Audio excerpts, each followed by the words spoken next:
Dublin started as a Viking slave port on a black pool of peat. It was conquered by Normans who attacked during peace negotiations. It became the second city of the British Empire, then collapsed into slums so overcrowded that 100 people shared a single house. Its rebels were executed tied to chairs. Its archives were shelled into ashes.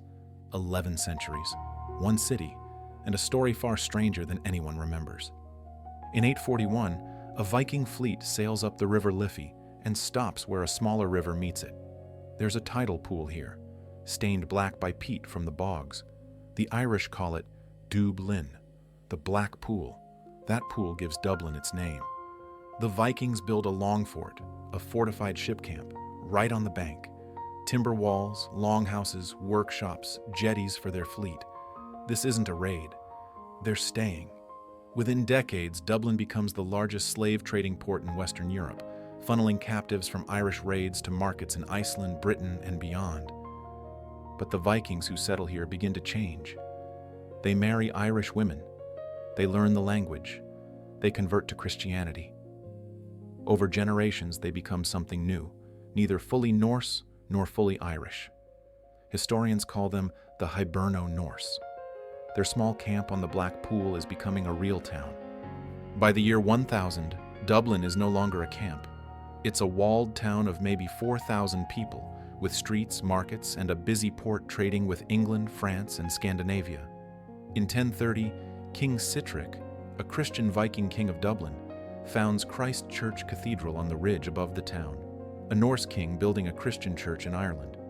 That's how blurred the lines have become. In 1014, the High King of Ireland, Brian Boru, marches on Dublin with a massive army.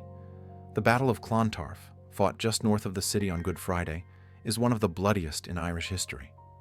Brian Boru wins and breaks Viking military power in Ireland for good, but he doesn't survive the day. He's killed in his tent after the battle, reportedly by a fleeing Norse soldier. Dublin stays. The Vikings don't leave. They just stop being in charge. In 1170, everything changes. Diarmait Mac Murchada, a deposed Irish king, makes a desperate move. He invites Norman knights from Wales to help him take back his throne. Richard de Clare, known as Strongbow, lands with 200 knights and 1,000 soldiers. They march on Dublin. The Hiberno-Norse send negotiators to talk peace. The Normans attack during the negotiations. The city falls in a single day. The Norse king flees. Strongbow marries Diarmait's daughter Owife and claims the kingdom of Leinster. The High King of Ireland, Ruaidhri ó Conchobar, surrounds Dublin with tens of thousands of men. The Normans are trapped and outnumbered, but they launch a desperate sortie from the city walls and catch the Irish army off guard, bathing in the River Liffey. The rout is total. A year later, King Henry II of England arrives to assert control over Strongbow. It's the beginning of 800 years of English rule in Ireland. And it all started with one exiled king who asked the wrong people for help. The Normans reshape Dublin into an English city. Dublin Castle is built in 1204, a fortress that will remain the seat of English power in Ireland for over 7 centuries. Christ Church is expanded. St. Patrick's Cathedral is constructed just outside the walls, 2 massive Gothic churches for a city of barely 15,000 people. The English draw a boundary around Dublin and the surrounding farmland. They call it the Pale. Inside, English law, English language, English customs. Beyond the Pale, that's where Gaelic Ireland begins. The phrase beyond the pale still means something unacceptable, something outside civilized limits. It was invented here. Dublin is prosperous but small, a fortified trading port surrounded by a country it controls on paper, but barely governs in reality. For the next 3 centuries, England tightens its grip. Henry VIII declares himself King of Ireland. Elizabeth I fights brutal wars to subdue the Gaelic lords. But the real turning point comes with Oliver Cromwell. In 1649, Cromwell lands in Ireland and begins a military campaign so thorough that by the time it ends, Catholic land ownership drops from 60% to 8%. The old Gaelic world is effectively dismantled. After the Battle of the Boyne in 1690, the penal laws make it permanent. Catholics, the vast majority of Ireland, are banned from voting, owning land above a certain value, practicing law, holding office, or educating their children openly. Some run illegal outdoor schools, known as hedge schools, hidden in fields and ditches across the country. Dublin remains the seat of power, but it's power that belongs to a tiny Protestant ruling class, maybe 5% of the population, governing an island that increasingly resents them. And then, something extraordinary happens. In the 18th century, Dublin becomes the second largest city in the British Empire, after London. The Protestant elite pour money into the city. Henrietta Street is built in the 1720s, the first Georgian street in Dublin, lined with palatial townhouses for lords and bishops.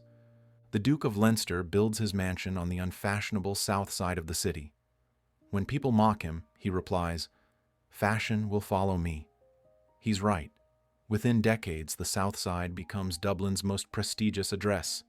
Marion Square, St. Stephen's Green, Fitzwilliam Square, elegant brick terraces with painted doors that still define the city today. James Gandon designs the Custom House and the Four Courts, two of the finest neoclassical buildings in Europe.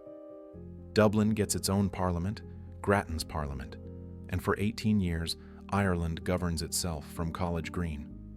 But beneath the Georgian elegance, the Catholic majority lives in poverty, locked out of property, politics, and professions by law. In 1800, it ends overnight. The Act of Union dissolves the Irish Parliament and moves all power to London. Dublin goes from capital to provincial city in a stroke of a pen. The aristocracy leaves. Why stay in Dublin when the power is in Westminster? One by one, the great Georgian townhouses are abandoned. And what happens next is one of the most dramatic collapses in European urban history. Henrietta Street, where lords and bishops once lived in houses with ballrooms and marble fireplaces, becomes one of the worst slums in the British Isles. By 1911, 850 people are crammed into 15 houses on a single street, over 100 people in one building, entire families in one room. The most beautiful street in Dublin becomes the most overcrowded. The chandeliers are still hanging from the ceilings. Then the famine hits. Between 1845 and 1852, a potato blight destroys the staple crop across Ireland. 1 million people die. Another 1 million emigrate. The country loses a quarter of its population in 7 years. Dublin isn't the worst affected. The famine devastates the rural west above all, but tens of thousands of refugees walk to the city with nothing. They sleep in doorways, in alleyways, in the basements of already overcrowded tenements. The North Dublin Union Workhouse, built for 900 people, is holding over 2,000. Ships leave Dublin port every week, packed with emigrants heading for Liverpool, New York, Boston. Many don't survive the crossing. The vessels are so overcrowded and disease-ridden that they earn a nickname, coffin ships. The famine reshapes Ireland permanently, and it creates a diaspora that will never forget what happened or who they blame. On Easter Monday, April 24, 1916, around 1,200 Irish rebels seize key buildings across Dublin. Their headquarters is the General Post Office on O'Connell Street, where Patrick Pearse reads a proclamation declaring an Irish republic to a mostly confused crowd of passers-by. The British respond with artillery. A gunboat, the Helga, sails up the Liffey and shells the city center. For 6 days, Dublin is a battlefield. O'Connell Street is reduced to rubble. At St. Stephen's Green, something strange happens. Both sides agree to a brief ceasefire, so that the park's groundskeeper can come out and feed the ducks. Then the shooting resumes. The rebels surrender. 14 leaders are executed at Kilmainham Jail over 10 days. James Connolly, too badly wounded to stand, is tied to a chair and shot by firing squad. The executions are meant to end the rebellion. They do the opposite. Public opinion swings violently in favor of independence. 3 years later, Ireland is at war. Michael Collins runs a guerrilla campaign against the British from the streets of Dublin. Assassinations, intelligence networks, ambushes. He builds a spy ring so effective that the British call him the most wanted man in the empire, yet he cycles openly through Dublin every day. They don't even know what he looks like. On Bloody Sunday, November 1920, Collins's men kill 14 British intelligence officers in their beds across Dublin. That afternoon, British forces opened fire on a crowd at a football match in Croke Park, killing 14 civilians. In 1921, a treaty is signed. Ireland gets independence. Sort of. The country is partitioned. Northern Ireland stays British. And the treaty splits the independence movement in two. Civil war breaks out. The Four Courts, Gandon's masterpiece, is shelled by the new Irish government. Inside, centuries of irreplaceable Irish archives burn to ash. Ireland is free, but the cost is enormous. For decades after independence, Dublin stagnates. The new Irish state is poor, conservative, and deeply Catholic. Emigration drains the population.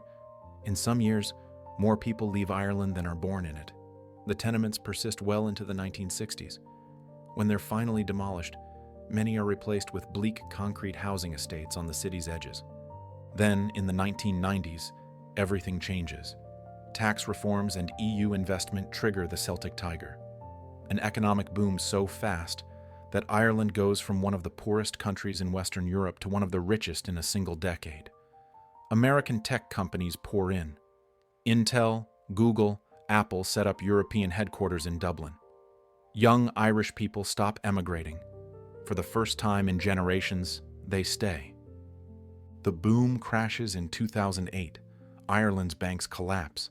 The country needs an international bailout, but Dublin rebuilds again, because that's what Dublin does. Today, medieval Viking foundations sit beneath glass office towers. Georgian doors line streets where you hear Polish, Portuguese, and Mandarin as often as English. 11 centuries after a fleet of longships stopped at a dark pool of peat, Dublin is still here, still changing, still becoming.